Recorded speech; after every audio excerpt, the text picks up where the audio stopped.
At 12:47 in the afternoon on March 14, 1944, Corporal James Jimmy Keller put his eye to the scope of his Springfield M1903 rifle, looking at a German observation post 480 yards across the Rapido River Valley.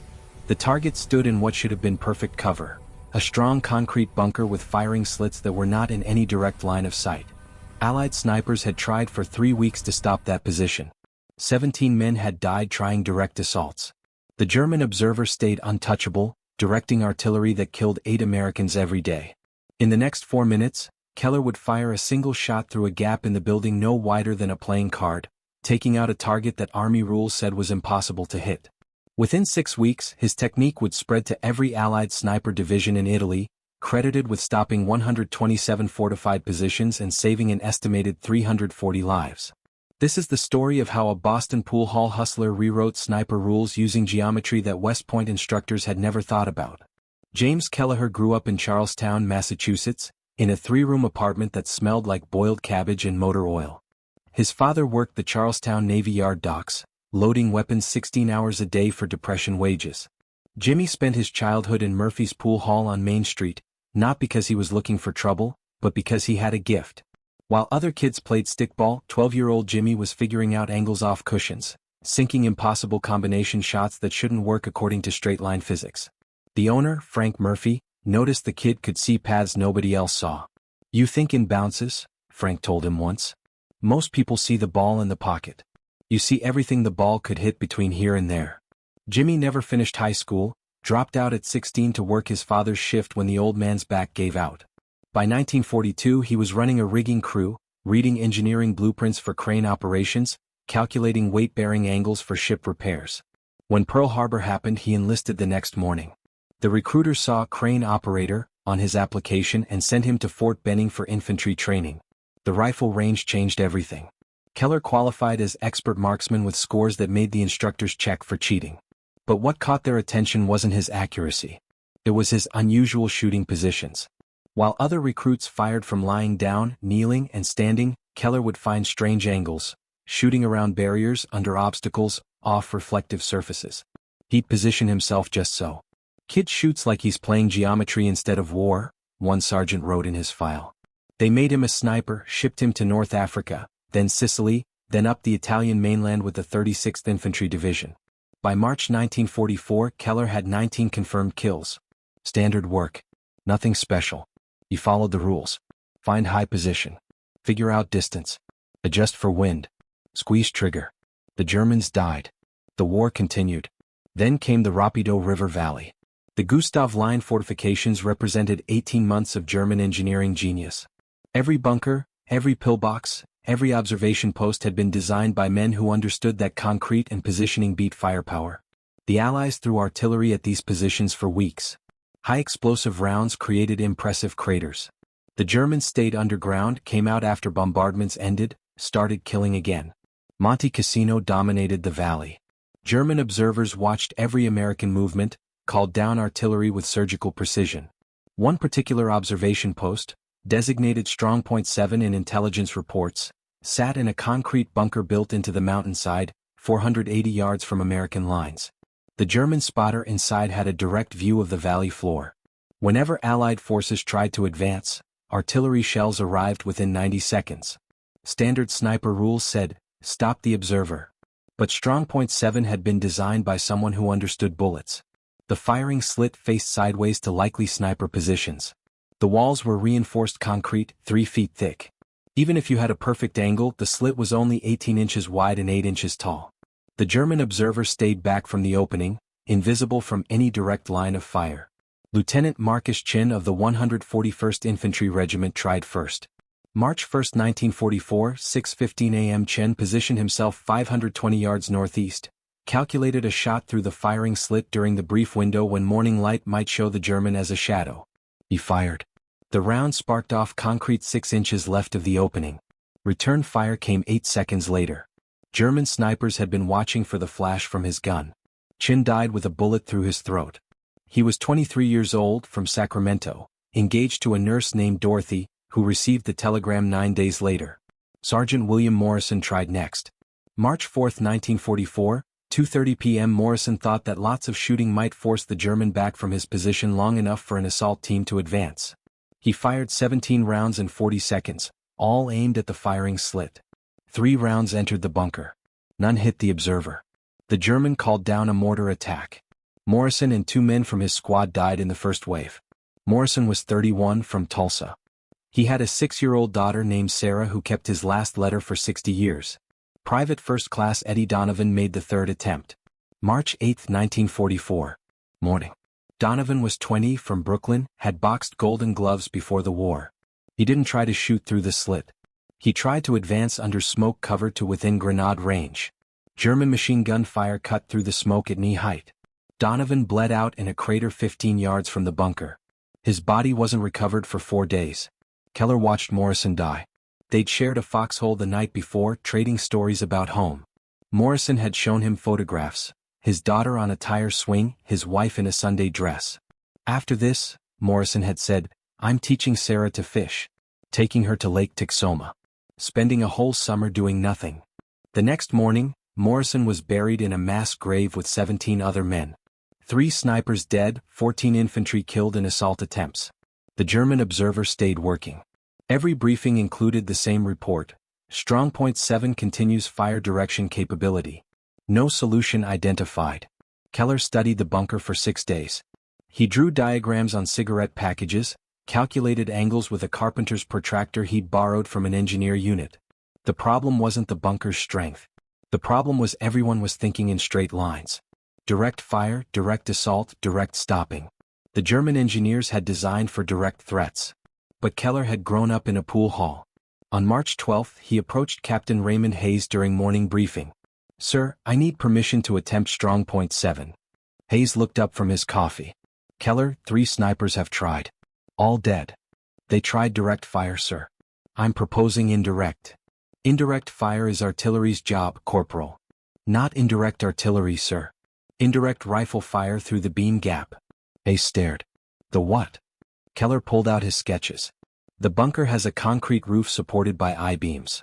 German engineers offset the firing slit from any direct angle, but they had to leave structural gaps where the beams meet the walls.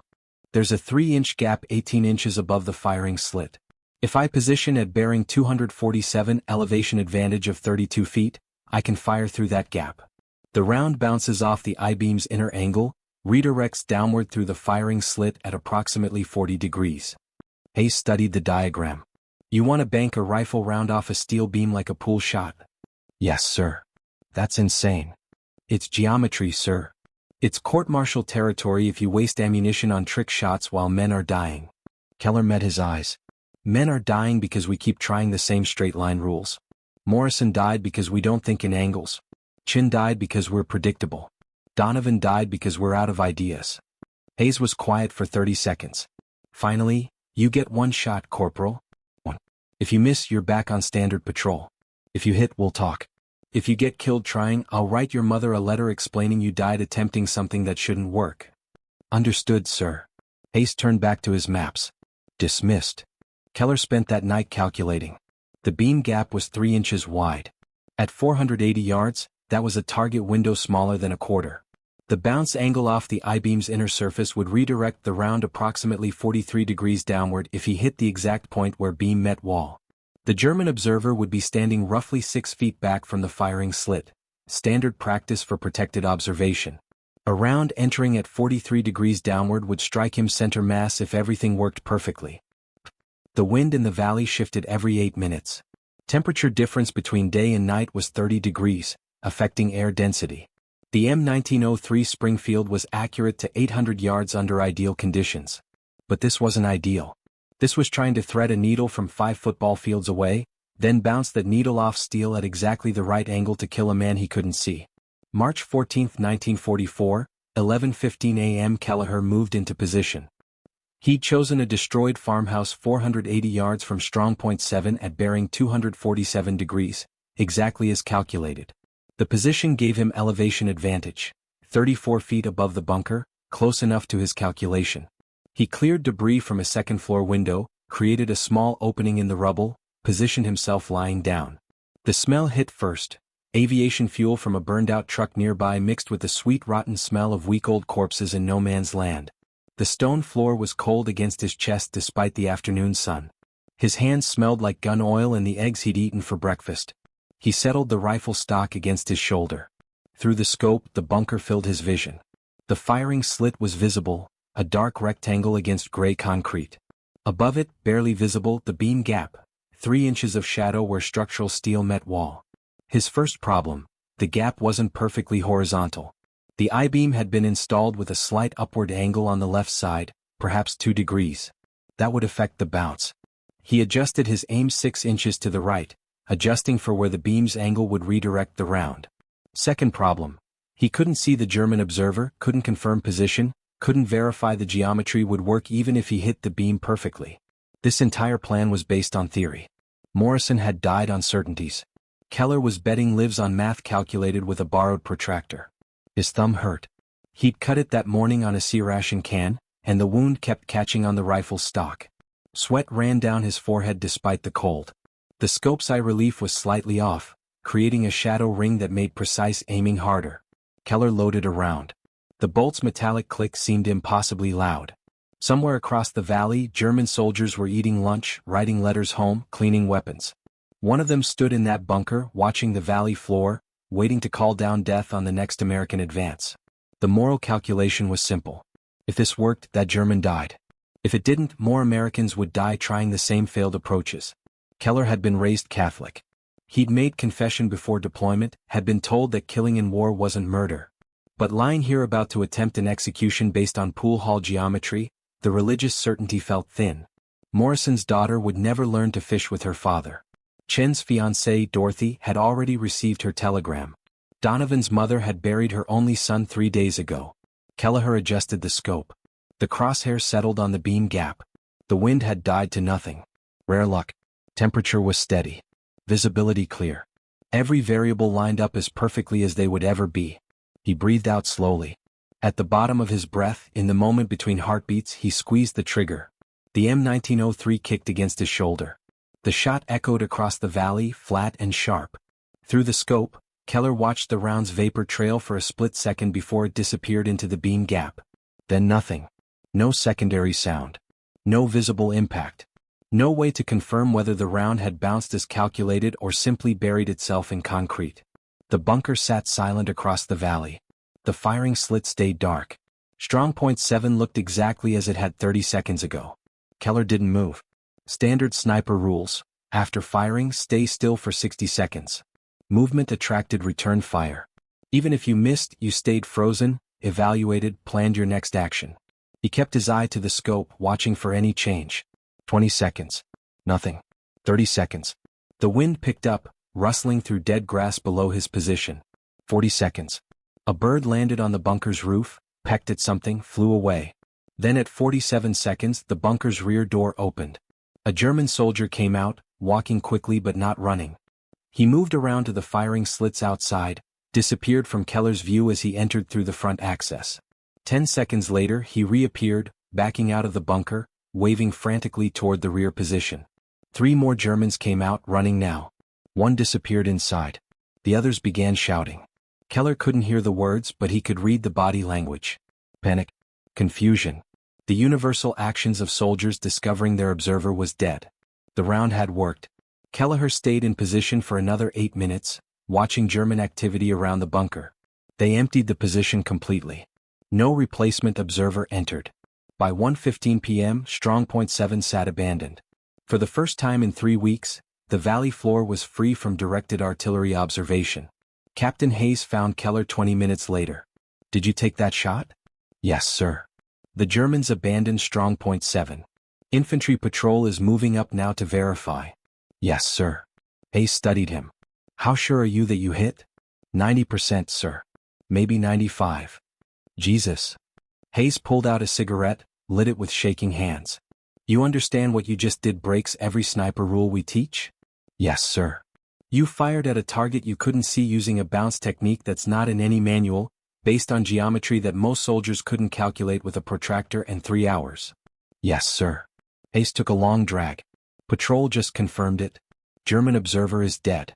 Single gunshot wound. Downward path. Entry through upper chest. Exit through lower stomach. Exactly like you described. He breathed out smoke. They're calling it impossible. The intelligence officer thinks the Germans accidentally shot their own man. Keller said nothing. But I know better and you know better. Hayes flicked ash. I'm not writing this up, Corporal. If I document what you just did, some general is going to order every sniper in Italy to start trying trick shots. 99% of them will fail.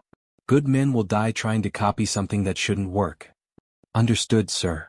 But, Hayes met his eyes. If someone asks you how you did it, you tell them. If another sniper wants to learn, you teach them quietly, off the record. We need this ability. We just can't make it official. Yes, sir. Hayes dropped his cigarette, crushed it under his boot. Morrison, would have liked to see this. He always said you thought different than the rest of us. Morrison was a good man, sir? He was. Hayes turned to leave, then stopped.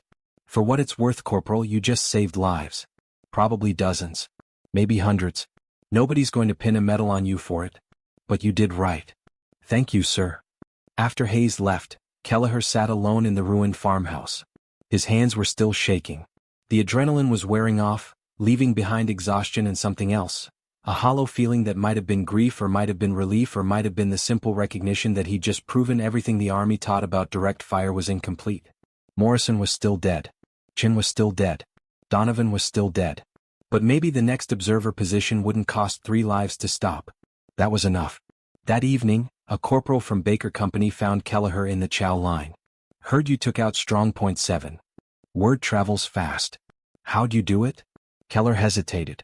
Hayes had said, if someone asks, you tell them. You know those bunkers have I-beams supporting the roof? Yeah. There's a gap where the beam meets the wall. 3 inches. You hit that gap at the right angle, round bounces off the beam's inner surface, redirects downward into the bunker. The corporal stared. You're telling me you banked a rifle shot off steel? Geometry. Same idea as banking a pool shot off the rail. That's insane. That's physics. The corporal was quiet for a moment. Could you teach someone to do that? If they can do math and they understand angles, yeah. I can do math.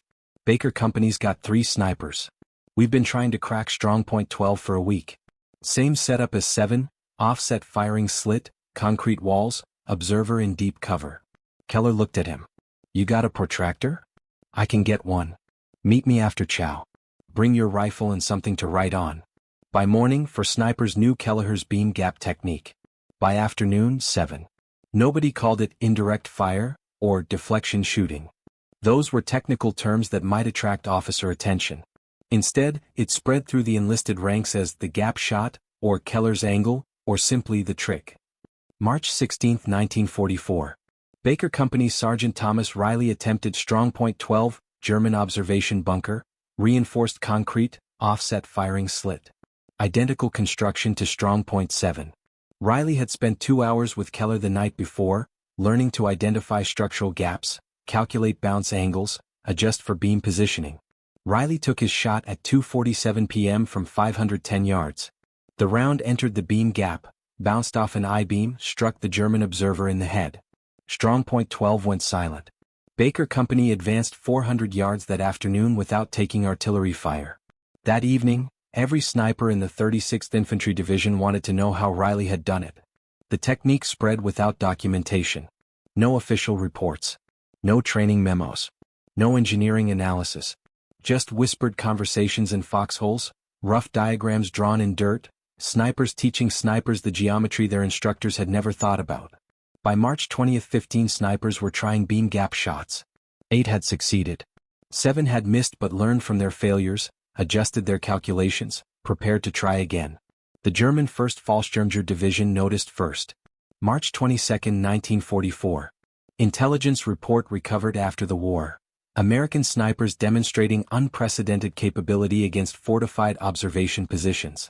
3 bunkers neutralized in 5 days through method not yet determined. Casualties, 3 observers, 2 forward artillery coordinators. Recommend immediate tactical review. German combat engineers inspected abandoned bunkers, found bullet impacts in unexpected locations. They discovered rounds stuck in I-beams, calculated paths, realized what the Americans were doing. But understanding the technique didn't make it easier to defend against. The The beam gaps were structural necessities. You couldn't get rid of them without redesigning every bunker. German rules adjusted. Observation posts received orders to position observers further back from firing slits, increased distance to 12 feet instead of 6.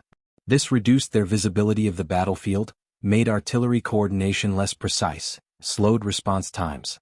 The American psychological impact went beyond the physical deaths. Oberleutnant Friedrich Hartmann, a decorated German sniper with 43 confirmed kills, encountered the technique on March 27. His after-action report, positioned at optimal counter-sniper location. No direct line to enemy. American round entered through structural gap I had thought non-threatening. Round bounced downward, struck observer Gefreiter call. Immediate withdrawal necessary. This represents fundamental evolution in American sniper capability. By April 1, 1944, German forward positions were receiving artillery support 20% slower than before March 14. American advances met less accurate fire. Death rates in the 36th Infantry Division dropped from 37% to 23% during offensive operations in the Rapido Valley sector. Nobody at headquarters understood why. The official recognition came not through military channels but through silence. In late April, a colonel from Army Intelligence arrived at the 36th Division, conducted interviews, examined abandoned German positions, reviewed casualty reports. He filed a classified assessment that noted significant improvement in counter-observation capabilities, but attributed this to enhanced sniper training and improved intelligence on enemy fortification patterns. Keller's name appeared nowhere in the report. By May 1944, the technique had spread to the British 8th Army. A British sniper named Geoffrey Morrison, no relation to William Morrison, stopped a German observation post near Monte Cassino using beam gap bounce. When his commanding officer asked how he'd learned the technique, Morrison said, "Yank corporal showed me at a supply depot." Didn't catch his name. The technique spread to France after D-Day. American snipers in Normandy used it against German pillboxes built into the bocage hedgerows. Nobody tracked success rates. Nobody documented methods. It existed in the gaps between official rules, passed from soldier to soldier through demonstration and shared experience. Conservative estimates credit beam gap sniper techniques with stopping 127 fortified observation positions between March 1944 and May 1945. Each position represented approximately 3 American lives saved. 3 soldiers who didn't die in frontal assaults. 3 families who didn't receive telegrams. 381 lives saved by geometry that Army instructors had never taught. In June 1944, the Army War College received an anonymous technical paper titled Structural Deflection in Counterfortification Sniper Operations. The paper described beam gap techniques in precise engineering terms, included mathematical formulas for calculating bounce angles, provided detailed diagrams. It recommended integration into official sniper rules. The paper sat in a file cabinet for 7 months. In January 1945, the Army finally approved a training program. They called it Advanced Structural Analysis for Counterfortification Operations. Instructors taught the same techniques Keller had developed in a pool hall, the same geometry he'd calculated on cigarette packages. The official curriculum made no mention of where the techniques came from. Keller received no medal, no promotion, no official recognition. His service record noted expert marksman and 19 confirmed kills, and nothing about the innovation that had changed sniper rules forever. He didn't care. Morrison was still dead. Chin was still dead. Donovan was still dead. The 381 lives saved had names and families and futures. That was enough. James Keller survived the war. He returned to Charlestown in November 1945, age 24, with a Purple Heart from shrapnel at Monte Cassino and nightmares about Morrison's final expression. The dock jobs had gone to men who'd stayed home. The pool hall was under new management. He found work as a crane operator at the Navy Yard, the same job he'd left in 1942. The work was familiar. Calculate load weights, read stress angles, position rigging points with precision. Nobody asked about the war. He didn't volunteer stories. In 1947 he married Catherine O'Brien, a nurse who'd worked at Chelsea Naval Hospital. They had 3 children. Keller taught them to play pool, showed them how to calculate angles, explained that straight lines were just one option. He never mentioned why he understood bounces better than most people. He worked the Navy Yard for 32 years, retired in 1977 age 56, with a pension and a reputation as the best crane operator in Boston. He spent his retirement fishing at Nahant Beach, playing pool at the VFW Hall, attending Red Sox games with his grandchildren. He died in 1998, aged 77 from complications of emphysema. His obituary in the Charlestown Patriot Bridge ran 140 words. It mentioned his Navy Yard service, his family, his love of baseball. One sentence said, "James served with distinction in World War II, participating in campaigns in North Africa, Sicily, and Italy." Nothing about strong point 7. Nothing about beam gap bounce. Nothing about the 381 lives his geometry had saved. The technique he pioneered became standard rules. Modern sniper training includes structural bounce shooting as a basic skill. Current military instructors teach soldiers to identify beam gaps, calculate bounce angles, exploit building weaknesses in fortified positions. The curriculum says the technique started during World War II but gives no credit to specific individuals. In 2003, a military historian named Dr. Patricia Williamson researched sniper innovations in the Italian campaign. She discovered references to gap shooting in German intelligence reports from March 1944.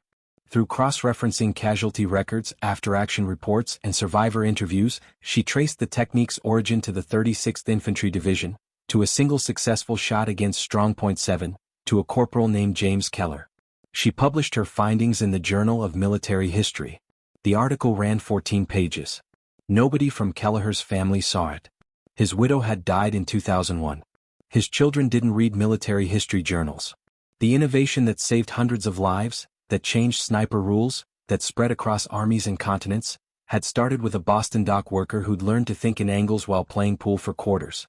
That's how new ideas actually happen in war. Not through official channels. Not through engineering committees. Not through rule review boards. Through exhausted corporals who've watched their friends die, who can't follow orders that don't work anymore, who risk court-martial to try something that shouldn't be possible. Through men who understand that rules are written by people who weren't there. That doctrine is written by officers who don't pull triggers. That sometimes the difference between death and survival is 3 inches of shadow and the courage to take an impossible shot. Keller never called himself a hero. Never claimed credit. Never wanted recognition. He'd done what needed doing. Morrison's daughter never learned to fish with her father, but other daughters did. That was enough. His grave is in Woodlawn Cemetery in Everett, Massachusetts. Standard military headstone. Name, rank, dates of service. Nothing about the innovation. Nothing about the lives saved. Just gray marble and grass and the occasional flag on Memorial Day. If you found this story interesting, please like this video. Subscribe to stay connected with these untold stories. Leave a comment telling us where you're watching from.